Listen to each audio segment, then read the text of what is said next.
Good day, Domik Nation and Just For You crew. Welcome to the vlog. As many of you guys know through my social media, Ben was in a very terrible car accident and managed to pull through somehow. And yeah, I was vlogging up to that point of the day and not knowing what had happened until I came upon the crash site almost myself. And what I'm going to do today is take you over to see the car.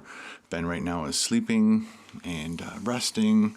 He's doing good now, just all super sore and all tight and can't move very well. But he has 3 staples in the side of his head here. This side of his face is scraped. What I'm going to do is take you to the crash site, and I'm going to take you over to the car and show you the car. We're still missing his iPhone, so we're thinking that was on the passenger seat. And so let's get going. Actually, I'm going to show you the footage from yesterday leading up to when I stopped vlogging. Here you go. Good day, Domik Nation, Just For You crew. Welcome to the vlog. It is like minus 17 degrees outside. I'm on my way up to Barrie, Ontario, and I went through all the requests that people have sent me over the last little while. One of them kind of intrigued me. It's the it's the Applebee's quesadilla burger. So I think if they make a regular burger and then wrap it up like a quesadilla and put some Tex-Mex stuff inside, sauces and things. So that's what I'm doing today. Slept in till probably 10 o'clock like usual on a Sunday, and then proceeded just to go through my emails, check out how all my videos are doing, uploaded uncut and raw, and read all your comments from yesterday. And yeah, Dwight Johnson. I don't know where my brain is sometimes. I know it's Dwayne Johnson, but for some reason I went with Dwight. So we're headed up to Barrie, do our shoot, get back home, because Carl's coming. I'm working with a client named Carl. Some of you guys know who Carl is, some of you guys don't. And he owns a fishing show. We have to do a show, oh crap. We have to do a show Monday and Wednesday. So Tuesday's good to go. And, so that means I have to shoot a video today and edit it today so that I'm free tomorrow for my client. Look at this crap. Oh boy. It has stopped. I have no idea how far. No.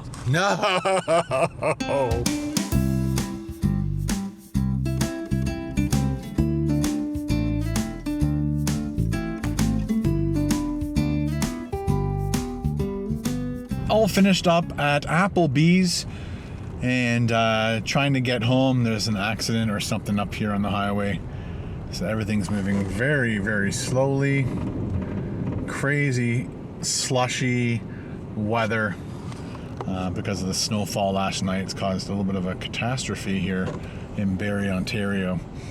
But Chris, the gentleman, the bartender at Applebee's, I keep thinking I'm going to say Arby's by accident. It was absolutely fantastic. He's just a really nice guy. Did question what I was doing, which most people in restaurants do ask, because I was like taking pictures of the food, holding the food up, taking pictures of me with the food, then walking around the table and videotaping close-ups of the food. And so he finally came over and he's like, you gonna eat that burger? Chris has a good sense of humor. And I said, yeah. I said, this is what I do for a living. And I was kind of waiting for him to say, well, you can't eat here. But he's okay, well, let me know what you think. So, thanks, Chris. Bonus. Because I remember going in there like a year ago, maybe a year and a half, 2 years ago, and talking to the manager and explaining what I do, and I'd like to eat at your restaurant, but I want to eat inside the restaurant. And I don't recall her ever getting back to me, or she just said, by the time it gets to corporate, they'll say no. And so it just kind of fell apart, and I've never done an Applebee's video since. Yeah, a bunch of cars are in the ditch here. So I'll show you when we go by.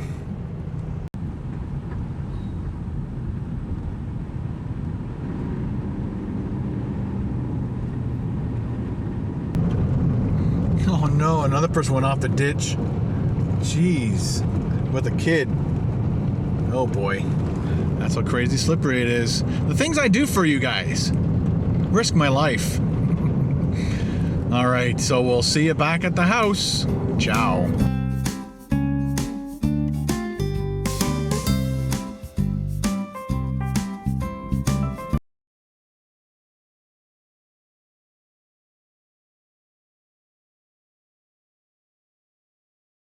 So yesterday at around 2:30, I was coming up to this intersection, and there was a cop on the other side blocking the road. So I turned left, and I'm like, oh, okay, there's an accident. They've closed the road. So I went along 10th line, and as I was turning, I'm thinking, oh, I know Ben's on his way to work, so I should phone him to let him know that there's a car accident, and don't come this way. So, and then when I hung up, the gear started turning, and I thought, well, maybe he's involved in the car accident. Of course, you downplay it like crazy, being a parent, and so I went down this road, up another road. As I was driving, I phoned Carol and said, the road's closed, there's been an accident. Can you please call his work and see if he's made it into work? Because I said, what time is he supposed to go to work? 2 o'clock. Well, it's 2:35. If he's not at work, then he was involved in that car accident. So she phoned work, then phoned me back hysterical, saying that he's not at work. So that's when I proceeded to the other roadblock and talked to the police officer there, and he downplayed it, which is a smart thing to do for a police officer. Didn't tell how bad the car was, and basically said, oh, he's okay, but they took him to the hospital to just to check him out and make sure everything is okay.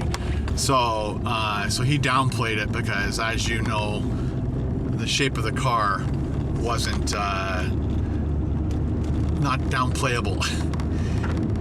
And then so from there, once I found out that Ben was involved in that car accident, then I phoned Carol. I said, I'm coming to get you. So Carol, my daughter, and I drove up to Barrie, where then we saw Ben and had a nice emotional reunion, and talked about what was going on, and talked to the police officers who were on scene. And then once we left the hospital, I think around 5:30, they released him, and as he got out of bed and got into a wheelchair so to wheel him out, just all the medications and drugs they gave him and what he had been through, and then from lying down for 3 hours to sitting up and all this stuff going on, he was sick. So they kept him for another 20 minutes just to make sure that he didn't pass out on the way home. And so we got home around 7:30, but we drove from the hospital to where the accident was and looked around for his phone through the debris field. So it was dark, so we all had our iPhones out with the flashlight looking for anything, and there's lots of debris. And then from there we went to the auto wreckers, or the tow truck place, and wanted to see if they were still there or open, and they weren't. But we couldn't see the car from because it was far inside the impound.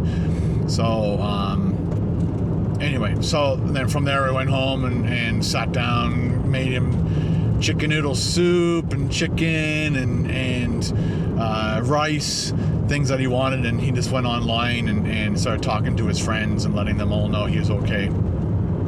Without his phone, he had to send out a little message saying, I don't have a phone anymore, so if you want to talk to me here. Anyway, thanks again for all your love. So right now we're going to go to the impact collision site. So this is the intersection where I talked to the police officer. So I came up here, and of course the roadblock was right here.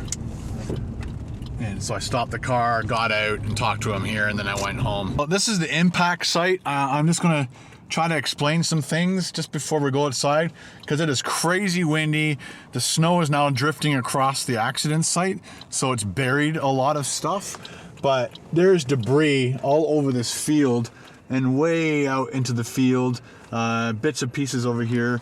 There was a piece, his headlights and stuff are over there. I just saw them. I didn't see them last night because it was dark. But again, the drifting snow. So when we go outside, I'm sorry, but the wind will be crazy on this microphone. I've got my hazards on, we're good. So there's the lights from his car.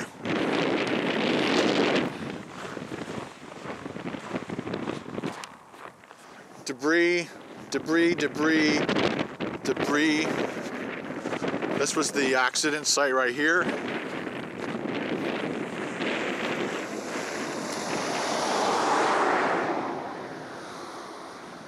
The debris was like 100 feet out that way. So what I can figure is Ben was driving along like these guys, touched the side of the road with his car, came across the road, and as the car was coming this way, I guess the person saw him coming across, tried to get away from him, but they both impacted here. The debris field went like that, and there was a huge patch of oil and stuff here. But it didn't roll, it just all impacted and stopped. But unbelievable. At the towing company, oh my God. The towing guy said he should buy a lottery ticket because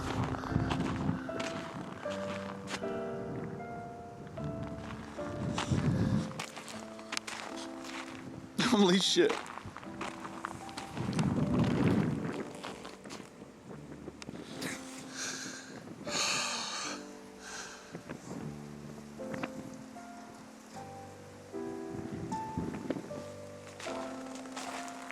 Oh, bad.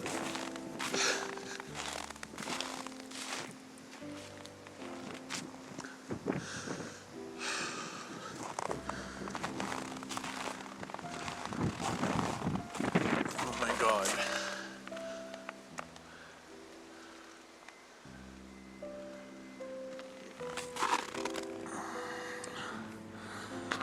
Oh my God. Oh, he probably hit his head on this or that. Unbelievable.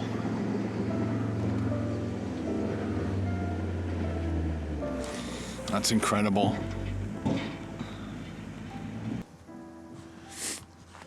Wow.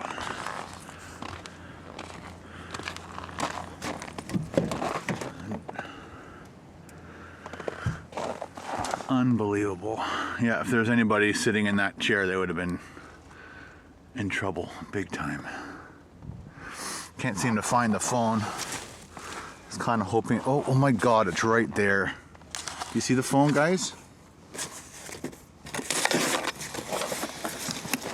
That's a good thing.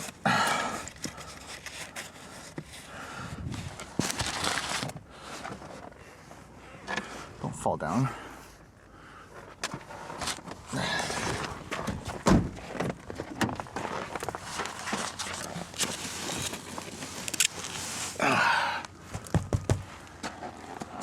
It didn't get smashed. Wow, the phone survived.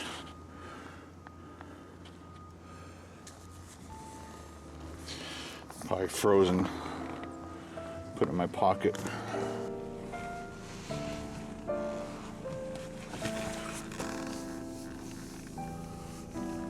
Well, that was intense. Wow. Can't believe it. I thought the way it was explained to me by the police officer, it didn't seem to be that bad. Like, it was a bad accident, but until you see the car itself.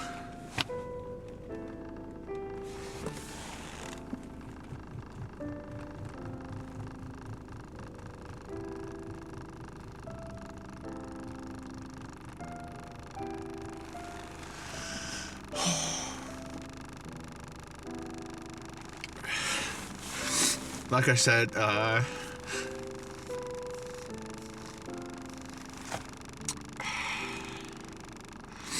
my Instagram post, he has to be the luckiest kid